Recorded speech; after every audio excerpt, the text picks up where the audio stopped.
Asato ma satkamaya, tamaso ma jyotirgamaya, mrityurma amritam gamaya.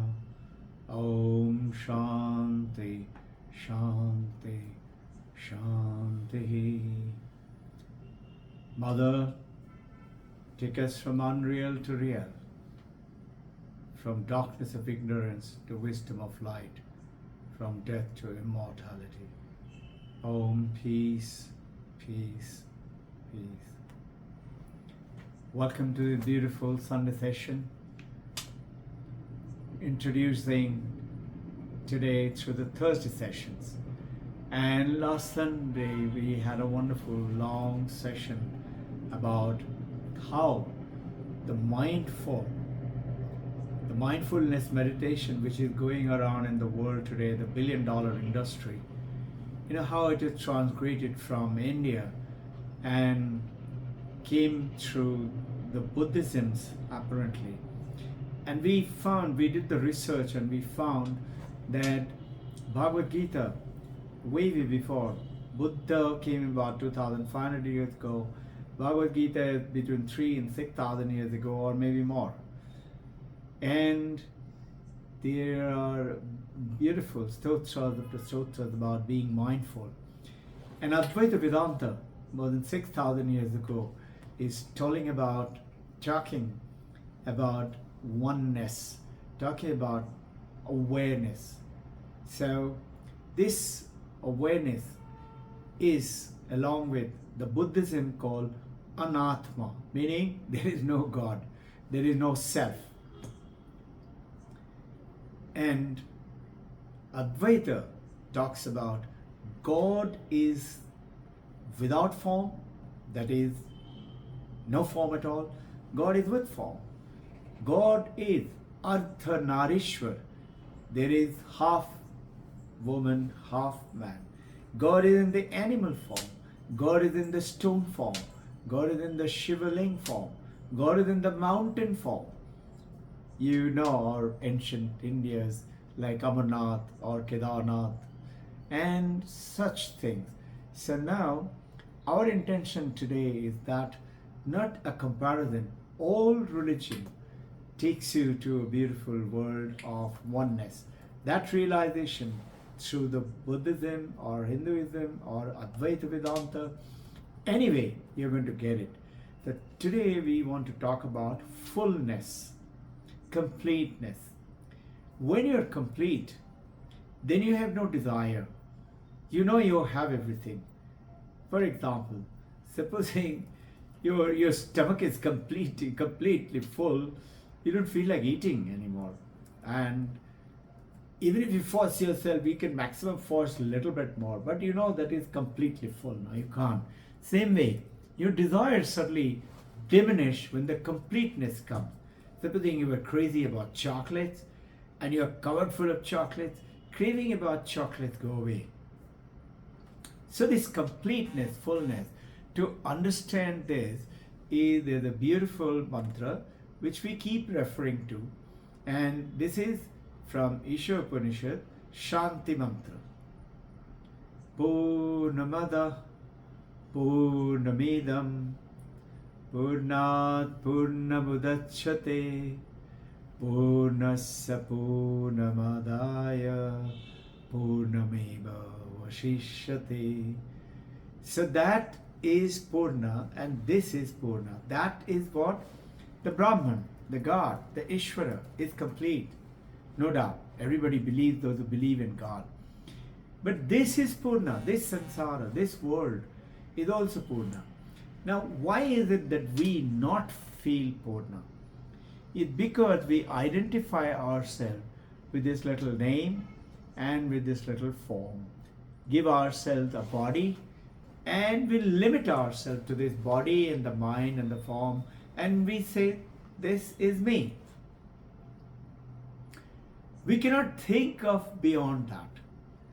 But you look at carefully that this world which is there with you is there because of your five senses.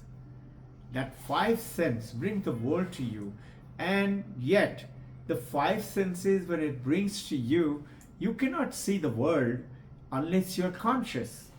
That is awareness. So you go to beautiful Switzerland, a huge mountain in front of you, snow-peaked mountain.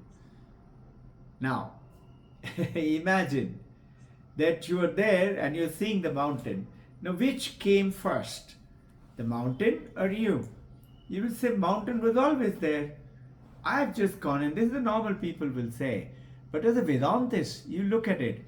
Supposing you were taken in a stretcher in an unconscious state, will understand this very strong statement, will the mountain be there for you? You will say mountain is there for others. So it is there for them. Why? Because they're conscious, they're aware. Now take an example. I show you this little earphone. You see the earphone. Now I ask you to understand, this earphone is there for you only because you can see it. So it is because of your vision, that sense of the eye, that this comes into existence. Now close your eyes, understanding this Purnamada Purnamidam, the completeness. Understand. Close your eyes. I close my eyes. The world vanishes. I am not blind. I just close my eyes. Does that earphone bud exist? You know it was existing. You know it because you saw it. But now it is gone. Open your eyes. Did you see that bud vanished because you closed your eyes? The vision closed. Now close your eyes again. You cannot see the bud. But tell me, are you with me? Do you know that you are there? Are you there? Open your eyes. Yes, you are there. Which is that you now? It's nothing to do with the bud or eye or the ear. That you is always there, everywhere. That's called the inner awareness. Awareness is another name for mindful, another name for consciousness. Now, take the example of understanding this analogy for the completeness, wholeness, with a little story of, let's say, a huge ocean, Indian Ocean, Atlantic Ocean, Pacific Ocean, okay? And imagine thousands of waves. If I ask you to count the waves, it will be very tricky, fine, because there are thousands and thousands of waves counting, okay? To count the waves, you can make an attempt and you can see the waves and you can count them. But if I ask you, are you with me? Count the water. Can you count the water? Think.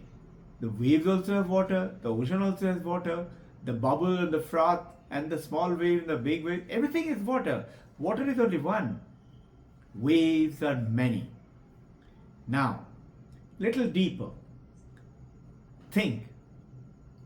Deep into the ocean, a little wave takes birth.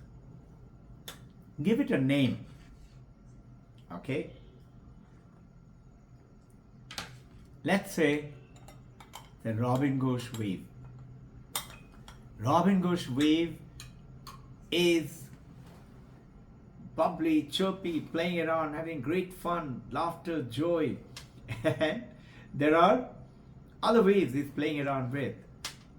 And as the Robbin Ghosh waves is traveling and growing and bigger and they're playing, And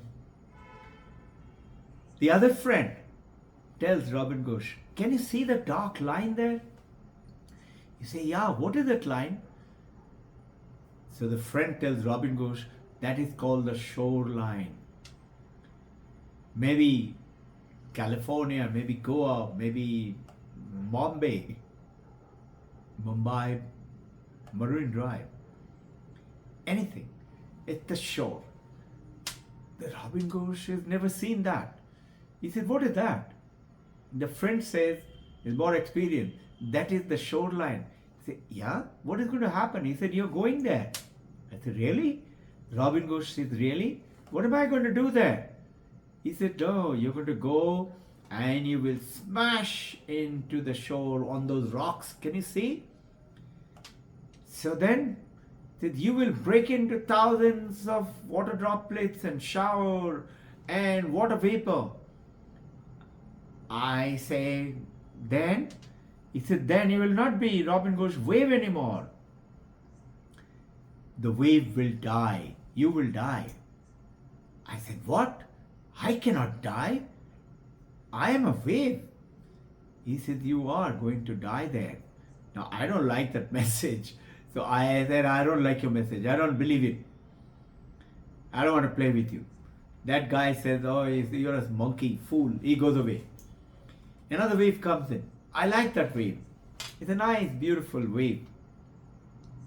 I like him because he's a Vedanta wave. And he always talks nice things and brilliant things and calming things. He said, Robbin Ghosh, you're looking very sad. What happened to you? I said, that guy, that wave told me just now that I'm not going to be wave anymore. I'm going to that line and I'm going to die there. The Vedanta wave says that is true. I said, really? But I don't want to die. He said, see, waves, as long as you're wave, you will die. But there is an answer to it. You don't have to die then. I said, oh yeah? What is it? He said, see, there is something called water. Water never dies. By the way, dear bhaktas, devotees, seekers, a question to you. How much water is there on earth today compared to when the earth started? Is it more, is it same, or is it less? Many people will tempt to say, tempted to it is less. If you look at the water cycle in Encyclopedia World Book, you'll be surprised to see that it goes on to say that there is as much water on earth today as it was ever before or as it ever will be, because the water cycle never diminishes. So now the Vedanta wave says, see, Robbin Ghosh, if you now become aware of water, then you will never die, because the water is always there. Even if you go and break into the thousands of water droplets and shower and water vapor, you will still be water. It may be smaller shape, but the water never dies. You might even become water vapor in the good sunny day. You will go up and become cloud. And then again you rain, maybe in the same Indian Ocean or Californian Ocean. Maybe somewhere else. But you will remain water. I said, really? It sounds very good. Give me some of that water. Where is it? How can I have it? My Vedanta wave smiles and he says, you are water. I said, what? Where is this I am water? He said, touch yourself. Top, bottom, side, inside. Everywhere you are only water. There is nothing else but water. And if you align yourself with the water, if you calm down instead of turbulent, joyful, jumping around and become still, you become one with the ocean, this huge ocean, and you become one. Now, align this message with the statement, Purnamada Purnamidam. That Purna and this Purna, they are not separate. They're one. And there is something called, a little technical word, but very simple to understand. In Sanskrit, paroksha, I can't see it, it's far away, it's beyond my senses. And pratyaksha, I can see it, I can touch it, I can feel it, I can taste it, I can smell it within my senses. Paroksha and pratyaksha can never be the same, is the statement Vedanta.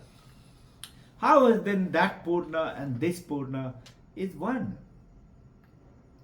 The answer in this is very deep. That Purna and this Purna is not separate. They are one.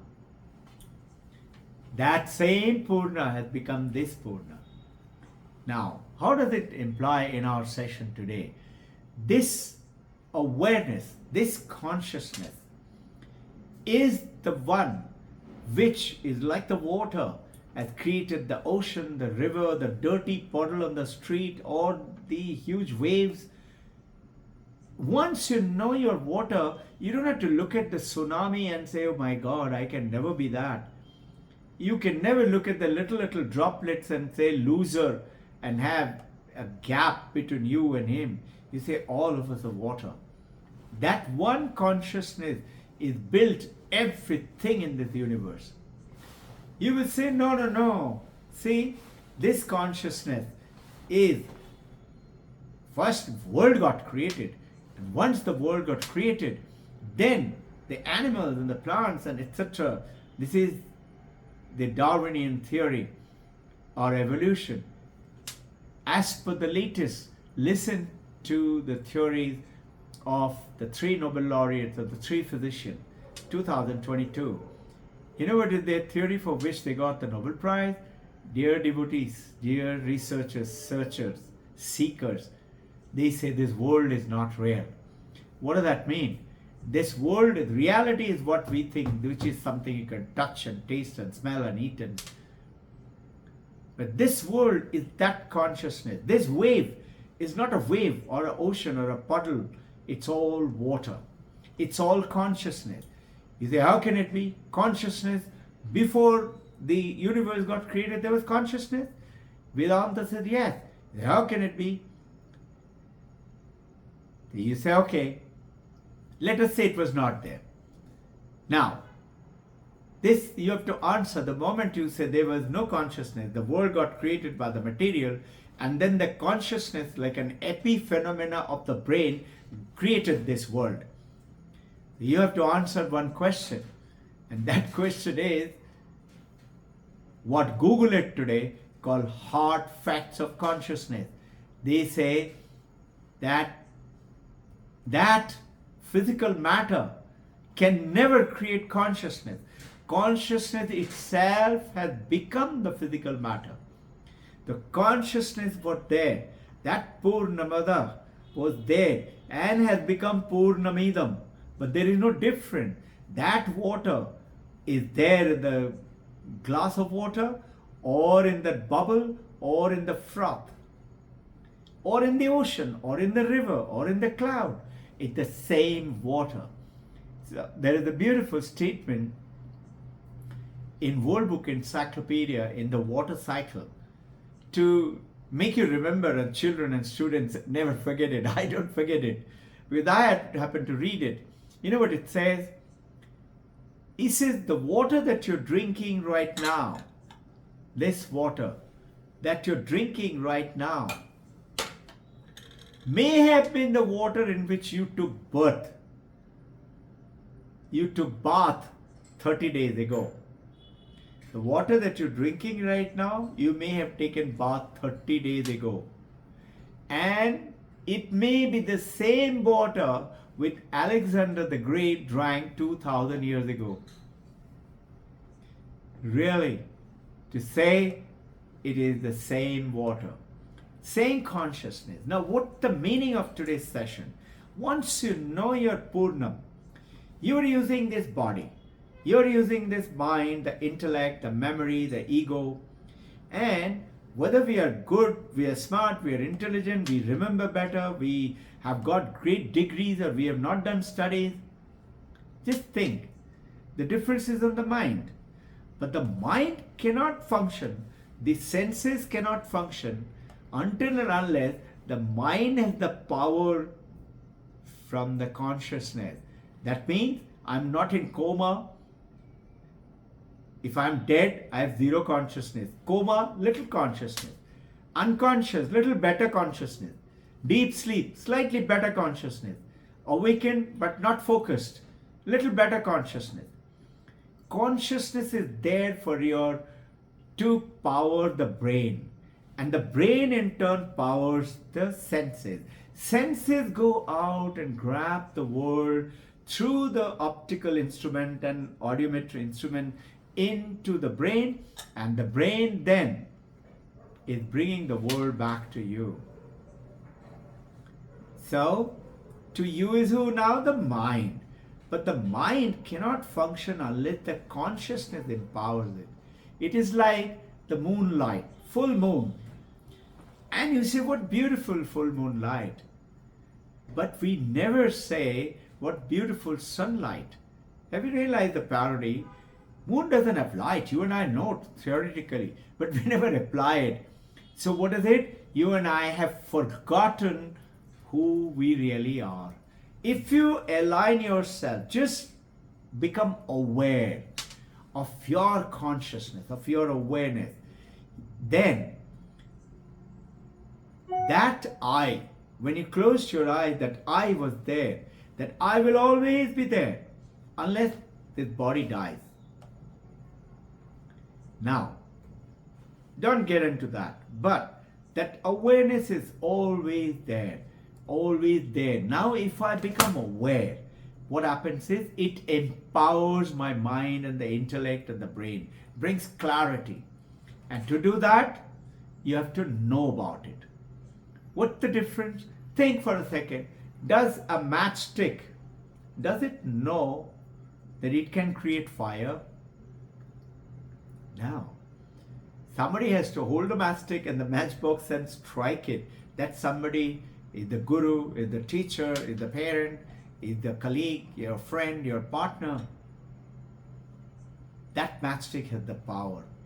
Think for a second. Did the wave know that it is water? No. Imagine, lots of examples in Vedanta. Imagine a clay pot. This is Shankaracharya's favorite example. Imagine the clay pot, and you say, this is a clay pot made of clay. So I ask, okay, very nice. Where is the clay? You say, look inside. I look inside. I say, this is nothing. I don't see anything. He said, everywhere there is clay. At the bottom there is clay. On the side there is clay. On the top there is clay. It is clay and clay alone. So I ask you then why are you calling it clay pot? It is only clay. Pot is only a shape. It is water alone. Wave or the bubble or the froth or the ocean is only a shape and a form and a function. Consciousness, awareness is everything that we are. It's only different name and body and the form. So with that body and the form, we are like the matchstick. We are like the gold ornament. Gold ornament doesn't know that I am gold. It just says I'm a necklace, I'm a tiara, I'm a paget, I'm a bangle. But everything is gold. That once you know, you're just aware that you are the consciousness. You are reaching that enlightened state. And that is why Buddha means the one who knows. The Paramahansa, Ramakrishna, Ramana Maharshi, many. What does it mean?